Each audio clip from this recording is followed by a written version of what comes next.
বৃষ্টিপাতের অভাবে ব্যাহত হচ্ছে দিনাজপুরের চাষাবাদ। সেচ ব্যবহারে বাড়ছে উৎপাদন খরচ। জলবায়ু পরিবর্তন দায়ী বলছেন বিশেষজ্ঞরা।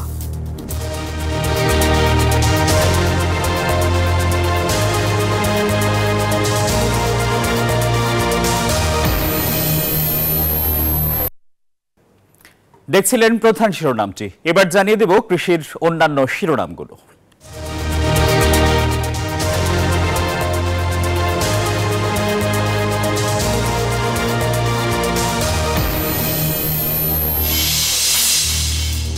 বন্যায় ফেনী লক্ষ্মীপুরে কৃষিতে ব্যাপক ক্ষতি, নষ্ট হয়ে গেছে আউশ আমন সবজি ক্ষেত, কৃষকের কপালে চিন্তার ভাঁজ। এবং জলবায়ু পরিবর্তনে ঝুঁকির মুখে দক্ষিণ কোরিয়ার বাঁধাকপি উৎপাদন, 2090 সালের মধ্যে উচ্চভূমিতে ফলন বন্ধ হওয়ার আশঙ্কা।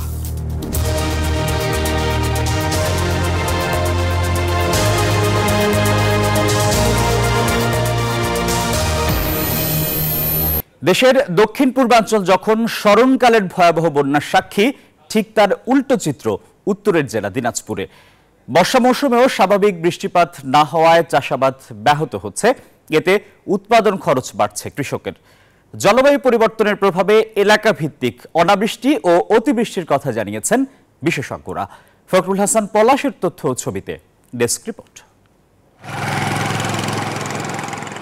বর্ষা মৌসুমেও কাঙ্ক্ষিত বৃষ্টির দেখা নেই উত্তরের জেলা দিনাজপুরে।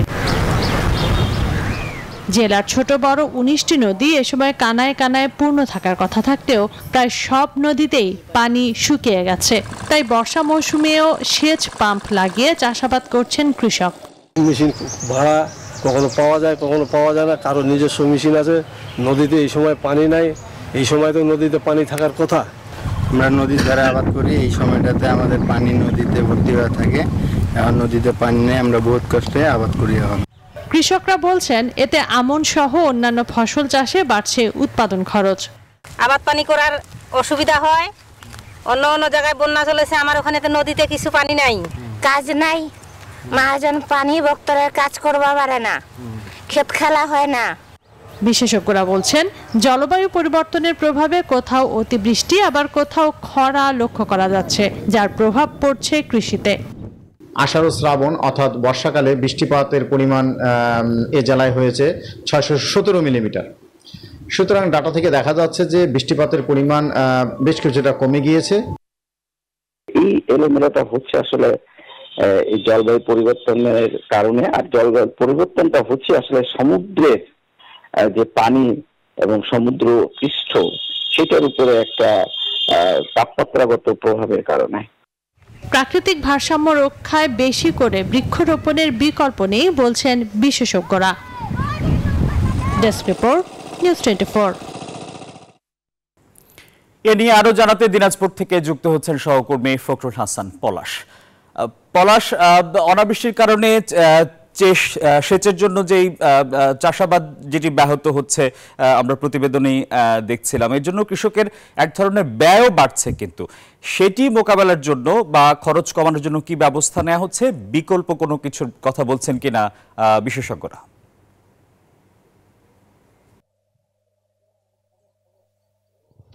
ধন্যবাদ আসিফ। আপনি আসলে প্রতিবেদনটাও দেখছিলেন যে আসলে এই অঞ্চলে যেই কৃষি, এটি আসলে এই বর্ষা মৌসুমে কিন্তু এই আমন যে আবাদটি রয়েছে, সেই আবাদটি কিন্তু আকাশের পানির উপর অর্থাৎ বৃষ্টির উপর নির্ভর করেই কিন্তু এই আমন আবাদটি হয়ে থাকে। তবে এবারের কিন্তু চিত্রটা একটু ভিন্ন। এবারে দেখেছি যে আমরা যে বিভিন্ন সেচ যন্ত্র, যেটি কিনা বোরো মৌসুমে কিন্তু ব্যবহার হয়ে থাকে, সেই সেচ যন্ত্রের মাধ্যমে কিন্তু পানি দিয়ে কিন্তু কৃষকরা সেই তাদের আবাদি জমি কিন্তু ভালো রাখার চেষ্টা করছেন। এবং আমরা কিন্তু একাধিক কৃষকের সাথে কথা বলেছি, তারা বলছেন যে আসলে কোনো উপায় নেই, যার কারণেই কিন্তু তারা এই আবাদি জমিতে তারা কিন্তু এই সেচের পানি ব্যবহার করছেন। এবং পাশাপাশি জানেন যে একদিকে বন্যা হচ্ছে, যেমন এদিকে কিন্তু বৃষ্টিপাতের পরিমাণও অনেক কম। গোটা বর্ষা মৌসুমে যদি আমরা একটু আবহাওয়া অফিসের একটু তথ্য মতে আপনাকে একটু জানাই, যে পুরো বর্ষা মৌসুমে মৌসুমে কিন্তু এবারে মাত্র 517 মিলিমিটার বৃষ্টিপাত হয়েছে, যা কিনা গত বছরের তুলনায় কিন্তু প্রায় 50 থেকে 100 মিলিমিটার কম। তো 2020 সাল থেকেই কিন্তু ক্রমান্বয়ে কিন্তু এই পানির পরিমাণ কিন্তু আস্তে আস্তে কমে যাচ্ছে এবং আস্তে আস্তে কিন্তু মানুষ কিন্তু এই যে চাষিরা রয়েছে তাদের কিন্তু কৃষির যে ব্যয় সেটি বেড়ে যাচ্ছে এবং বাড়তি যে খরচ সেটি সেচে তো লাগছেই, পাশাপাশি কিন্তু বিভিন্ন কীটনাশক এবং সারেও কিন্তু খরচ বেড়ে যাচ্ছে বলে কিন্তু বিশেষজ্ঞ এবং কৃষকরা আমাকে জানিয়েছে। তো দিনাজপুর থেকে এই ছিল আমার কাছে সর্বশেষ, চলে যাচ্ছে আপনার কাছে। পলাশ, আপনাকে ধন্যবাদ। এই যে আমার ব্যাংক আরএফএল গ্যাস স্টোভ, এর সায়েন্টিফিক নজল আর ব্রাশ বার্নার তাপকে সমানভাবে ছড়িয়ে খরচ বাঁচায় 25%। আরএফএল গ্যাস স্টোভ নিরাপদ ও গ্যাস সাশ্রয়ী। 304 ফুড গ্রেড স্টেইনলেস স্টিলে তৈরি, যা নিশ্চিত করে জংবিহীন সিঙ্কের আজীবন নিশ্চয়তা। আরএফএল কিচেন সিঙ্ক, স্বাস্থ্যকর কিচেনের চিরস্থায়ী সমাধান।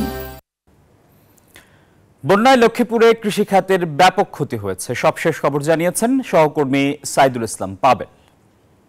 ধন্যবাদ। আপনাকে জানতে চেয়েছিলেন যে লক্ষ্মীপুরে বন্যা পরিস্থিতি এবং কৃষি খাতে ক্ষয়ক্ষতি নিয়ে। আমরা যদি আপনাকে একটু জানাতে চাই যে লক্ষ্মীপুরে যে ব্যাপক ক্ষয়ক্ষতি হয়েছে মৎস্য এবং কৃষি খাতে, যে কৃষি মানুষজন যে আমন চাষ করেছেন তারা যে বীজতলা নষ্ট হয়েছে, এখানে আউশ ধানের যে ফসল সে ফসল নষ্ট হয়েছে। আমরা এখানে বেশ কয়েকজন কৃষকের সঙ্গে কথা বলেছি, তারা যেমনটি আমাদেরকে জানিয়েছেন যে তাদের আসলে একবার তারা বীজতলা তারা যে চারা রোপণ করেছেন সে চারা নষ্ট হয়ে গেছে, আবার দ্বিতীয়বার যে চেষ্টা করেছে সেটি এখন ব্যর্থ অবস্থায় রয়েছে। যে আউশ ধান আসলে অনেকগুলো নষ্ট হয়ে গেছে। এছাড়া আমরা কথা বলেছি এখানকার যে কৃষি কর্মকর্তা রয়েছেন, যে কৃষি সম্প্রসারণ অধিদপ্তরের উপপরিচালকের সঙ্গে, তিনি আমাদেরকে যেমনটি জানিয়েছেন যে কৃষি ও ফসলি জমি নষ্ট হয়েছে প্রায় 39,000 হেক্টর জমি। এখানে ক্ষয়ক্ষতি হয়েছে প্রায় 227 কোটি টাকারও বেশি। এই ছিল আমার কাছে লক্ষ্মীপুর থেকে কৃষি নিয়ে সর্বশেষ। আমি ফিরে যাচ্ছি স্টুডিওতে। বিজলি কেবলস যে কোনো স্থাপনার বৈদ্যুতিক সংযোগকে রাখে নিরাপদ। এর স্কিন কোটেড ইনসুলেশন সম্পূর্ণ ফায়ার রিটার্ডেন্ট, তাই বিজলি কেবলস নিজেই নিজেকে নেভায়। বিজলি কেবলস, নিরাপদ আজীবন। এবার জানবো ফেনীর ক্ষয়ক্ষতির খবর। সেখানকার সবশেষ খবর জানিয়েছেন সহকর্মী নজির আহমেদ রতন। যে ফেনীতে এবারে যে স্মরণকালের ভয়াবহ বন্যা হয়েছে, ফেনী জেলা 6 উপজেলায় কিন্তু বন্যা প্লাবিত হয়েছে। তবে তার মধ্যে সবচেয়ে ক্ষতিগ্রস্ত উপজেলা হচ্ছে ফুলগাজী, পশুরাম এবং ছাগলনাইয়া উপজেলা। এর মধ্যে কৃষিতে কিন্তু ব্যাপক ক্ষয়ক্ষতি হয়েছে ফুলগাজী এবং পশুরাম উপজেলায়। আমি রয়েছি এখন ফুলগাজীর একটি গ্রামে, এখানে যে ঘনিয়ামোড়া গ্রামে। সেখানে আমরা দেখেছি যে ফসলের যে পরিমাণ পুরো উপজেলায় ক্ষয়ক্ষতি হয়েছে তা ভয়াবহ চিত্র ফুটে উঠেছে। এখানকার কৃষি কর্মকর্তার সাথে কথা বলে যেটা জেনেছি যে আবাদযোগ্য জমি ছিল 3,663 হেক্টর জমি, তার মধ্যে ক্ষতিগ্রস্ত হয়েছে 2,891 হেক্টর জমি, তার শতাংশ হিসাবে হচ্ছে যে 78.91% কিন্তু ফসলি জমি ক্ষতি হয়েছে। তার মধ্যে বিশেষ উল্লেখযোগ্য হচ্ছে আমনের বীজতলা, আমন আবাদ এবং আউশের আবাদ ক্ষতি হয়েছে। পাশাপাশি কিন্তু শরৎকালীন সবজিরও কিন্তু ক্ষয়ক্ষতি হয়েছে। অনেকে কিন্তু ঋণগ্রস্ত হয়ে পড়েছেন এবং তাদের পুঁজি হারিয়েছেন। তারা কিন্তু বারবার বলছেন যে যদি সরকার প্রণোদনা দেয়, কৃষিতে আবার ভর্তুকি দেয়, তাহলে হয়তো তারা একটু ঘুরে দাঁড়াতে পারবেন। এবং কৃষি নির্ভর ফুলগাজী এবং পশুরামের কৃষকরা বেশ হতাশা হয়ে পড়েছেন। তারা কিন্তু সরকারের প্রণোদনার দিকে তাকিয়ে রয়েছেন। এই ছিল আমার কাছ থেকে ফেনীর ফুলগাজী উপজেলায় যে ফসলি জমির ক্ষয়ক্ষতি হয়েছে কৃষির, তার সবশেষ তথ্য। ফেনী থেকে জানাচ্ছিলেন সহকর্মী নজির আহমেদ রতন। কৃষি সংবাদে একটা বিরতি নিচ্ছি, আরো খবর নিয়ে ফিরছি, সঙ্গেই থাকুন। নিউজ 24 কৃষি সংবাদে স্বাগত জানাচ্ছি আরো একবার। জলবায়ু পরিবর্তনের জেরে ঝুঁকির মুখে পড়েছে দক্ষিণ কোরিয়ার বাঁধাকপি উৎপাদন। 2090 সালের মধ্যে দেশের উচ্চভূমিতে কোনো বাঁধাকপি জন্মাবে না, এমনটাই আশঙ্কা করা হচ্ছে। বাঁধাকপি চাষে জলবায়ু পরিবর্তনের প্রভাব মোকাবেলায় বিভিন্ন উদ্যোগ নিয়ে কাজ করছেন গবেষকরা। সাতক্ষীরায় গত মৌসুমের তুলনায় এবার পাটের আবাদ বৃদ্ধি পেয়েছে। চলতি মৌসুমে সাতক্ষীরা সদর, তালা, কলারোয়া, দেবহাটা, আশাশুনি সহ 7টি উপজেলায় 12,540 হেক্টর জমিতে পাট চাষ হয়েছে, যা লক্ষ্যমাত্রার তুলনায় 670 হেক্টর। তবে বৃষ্টি কম হওয়াতে জলাশয়গুলোতে পানির সংকট দেখা দিয়েছে, ফলে পাট জাগ দিতে পারছেন না অনেকে। সে তুলনায় পাটের দাম নিয়েও হতাশ কৃষকরা। তাই পাটের ন্যায্য মূল্য পেতে নতুন সরকারের কঠোর নজর দেওয়ার দাবি জানিয়েছেন কৃষকরা।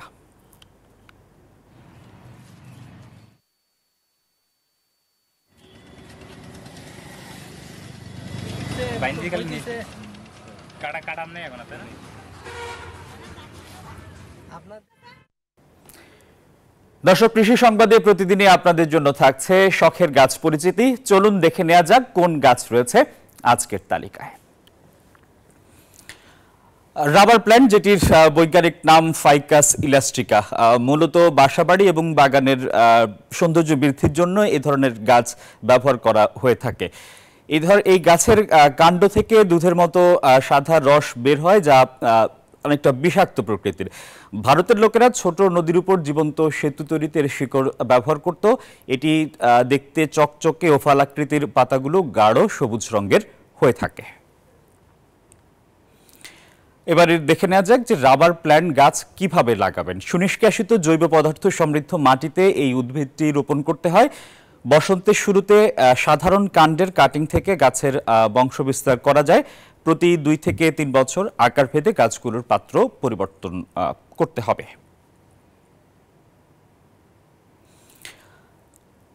শীতের শেষের দিকে গাছের শাখাগুলোকে কয়েক ইঞ্চি ছাঁটাই করতে হবে।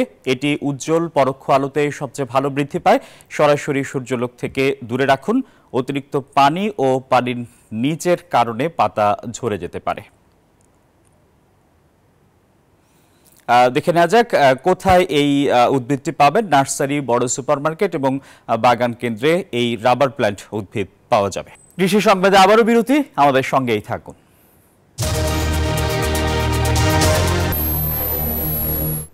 কৃষি সংবাদে স্বাগত জানাচ্ছি আরও একবার।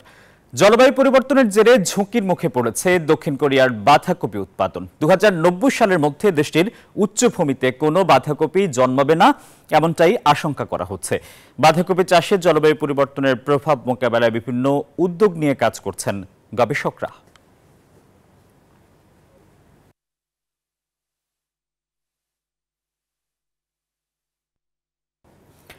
আর এই ছিল নিউজ 24 কৃষি সংবাদে। সবাইকে ধন্যবাদ।